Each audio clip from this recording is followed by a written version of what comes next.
ஸ்ரீ மாந்திரிக பயிற்சி மையத்திலேருந்து குருஜி பேசுகிறேன். இப்போ வந்து மாந்திரிகம் கற்றுக்கிறது வந்து எவ்வளோ முக்கியமானது, மாந்திரிகம் எப்படியெல்லாம் வந்து பயன்படுத்தலாம் அன்றதை பற்றி தான் நம்ம பார்க்க போகிறோம். ஏன்னா இது வந்து மாந்திரிகன்றது ஏதோ ஒருத்தர் கற்றுக்கிறதுக்கோ அவங்களுக்கு தான் அது தேவைப்படுற மாதிரோ நினச்சின்னு இருக்காங்க. அப்படி கிடையாது. நம்ம வாழ்நாளில் எதுக்கெல்லாம் பயன்படுத்தலாம் அன்று பார்த்தா நம்ம பார்க்க போகிறோம். ஒரு மனிதன் வந்து வாழ்க்கையில் முன்னேறணும் அப்படின்னு சொல்லும்போது அவர் சிறு வயதிலேயே அது தெரிஞ்சிடும். ஏன்னா அவங்க படிக்கிறதுலேருந்து நல்லா படிப்பு வரும், ஒரு நல்ல ஸ்கூலில் சேர்ப்பாங்க, காலேஜ் படிப்பாங்க, அதுலேருந்து காலேஜில் வந்து வேலைக்கு எடுப்பாங்க, அதுலேருந்து அப்படியே வந்து அவங்களுக்கு நல்லாயிடும். சில பேர் 9வது படிப்பாங்க, அது படிக்கும்போது அதுக்கு மேலே படிக்க முடியாத சூழ்நிலை ஏற்படும். அவங்க 10வதோ 9லையோ அவங்க நின்று போயிடுவாங்க, ஸ்கூல் விட்டு நின்று போயிடுவாங்க. அதுக்கப்புறம் அவங்க வாழ்க்கையே ரொம்ப பரிதாபமான நிலைக்கு போயிடும். ஏன்னா அவங்க வந்து எப்படிப்பட்ட வாழ்க்கை வாழணும்னு சொன்னால் கூலி தொழில் செஞ்சு தான் வாழணும், இல்லை வந்து உடல் கஷ்டம் செஞ்சு தான் வாழணும், நல்ல ஒரு சம்பளத்துக்கோ நல்ல ஒரு வாழ்க்கையோ அமையாது. இப்போ அப்படிப்பட்ட மக்கள் வந்து என்ன பண்ண முடியும்? நல்லா படித்தவன், நல்லா வேலை கிடைச்சவன், நல்ல வாழ்க்கை அமையுது. படிக்க முடியாதவங்க, படிக்க வராதவங்க, படிக்க சூழ்நிலை இல்லாதவங்க எப்படி வாழ்கிறது? கூலி வேலைக்கு போகணுமா? கூலி வேலைக்கு போய்ட்டு அதில் இருக்க வருமானத்தை வச்சு என்ன பண்ண முடியும்? இல்லையா? வாழ்க்கையில் முன்னேற முடியாது. அப்படி நீங்கள் தொழில் செய்யணும்னு நினச்சாலும் அந்த தொழிலை வந்து முழுமையாக உங்களால் செய்ய முடியாது. ஏன்னா உங்கள் படிப்பு வந்து அங்கே தடைப்படும். ஏன்னா படிப்பு எல்லாத்துக்கும் தேவை. இப்போது முன்னாடி பார்த்திங்கன்னா ஒரு 20 வருஷம் முன்னாடி ஒரு திறமை இருந்தால் போதும். இப்போ வந்து படிப்பு இருந்தால் தான் பண்ண முடியும். ஏன்னா ஒரு பணம் எடுக்கணும்னாலும் பேங்க்குக்கிட்ட போகணும்,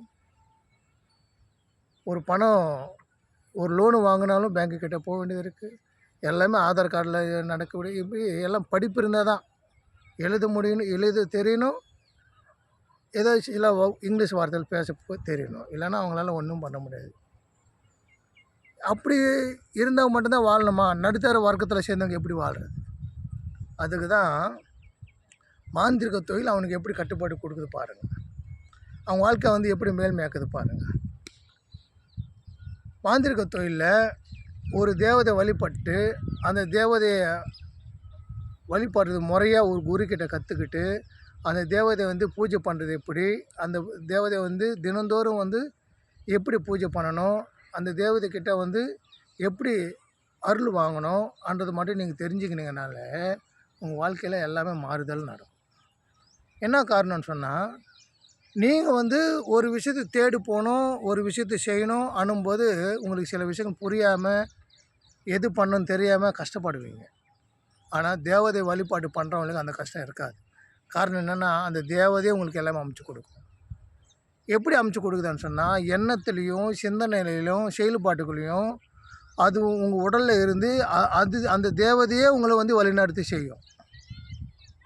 சிறப்பான வாழ்க்கையை வந்து செய்ய சொல்லும், சிறப்பான ஒரு தொழில் செய்ய சொல்லும். அந்த தொழிலில் லாபகரமான வர மாதிரி அது செஞ்சு கொடுக்கும் உங்களுக்கு. ஒரு நார்மலான மனுஷன் வந்து ஒரு வேலைக்கு போனால் ஒரு நாள் 300 400 500 சம்பளம் சம்பாதிக்கலாம். ஆனால் ஒரு தெய்வ வழிபாடு கற்றுக்கினவங்க கற்றுக்க போகிறவங்க இது முறையாக தேவதை வழிபாடு பண்ணாங்கன்னா ஒரு நாளுக்கு 2000 3000 சம்பாதிக்கலாம். அவனுக்கு திறமை இருந்தால் அதிகமாக கூட சம்பாதிக்கலாம். இப்படின்னு சொல்லும்போது அவனுக்கு என்ன திறமை இருக்கோ அந்த அவனுக்கு திறமைக்கு ஏற்ற மாதிரி வேலைகள் அமைச்சு கொடுத்து, அது மாதிரி நட்பு ஓட்டால் அமைச்சு கொடுத்து உங்களுக்கு பண வரவு அதிகரித்து உங்கள் வாழ்க்கை மேல்மையாகும். தேவையோட சக்தி அதுதான் தெய்வ சக்தின்றது.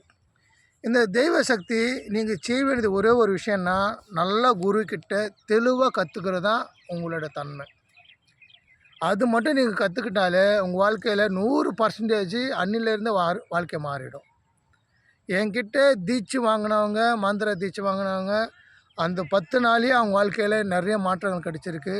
சில பேருக்கு வேலை கிடச்சிருக்கு, சில பேருக்கு வந்து மேல்மையான வந்து ஆற்றல் கிடச்சி அவங்க வந்து வாக்கு சொல்கிறாங்க. சில பேர் வந்து ஏற்கனவே ஐடி கம்பெனியில் வேலை செஞ்சவனுக்கும் 75,000 சம்பளம் இருந்தது. நம்மக்கிட்ட வந்து கற்றுக்குன்னு போகிற பேர் 1,50,000 சம்பளம் அவங்களுக்கு. இன்னொருத்தர் ஃபாரினில் போயிருக்கார், இன்னொருத்தர் துபாயில் இருக்கார். இப்படி நம்மக்கிட்ட தெய்வ வழிபாடு கற்றுக்கினவங்க நல்லா இருக்காங்க இப்போது. புரியுதுங்களா? அந்த மாதிரி விஷயம் உங்களுக்கு தேவைப்பட்டால் நேரில் வந்து பயிற்சி எடுத்துக்கங்க, தீட்சை வாங்கிங்க. நீங்கள் நல்லா இருக்கணும், எல்லோரும் நல்லா இருக்கணும்னு சொல்லி எல்லாம் உள்ள இறைவனை வேண்டிக்கிறேன். ஓம் நமச்சிவாய, ஓம் நமச்சிவாய.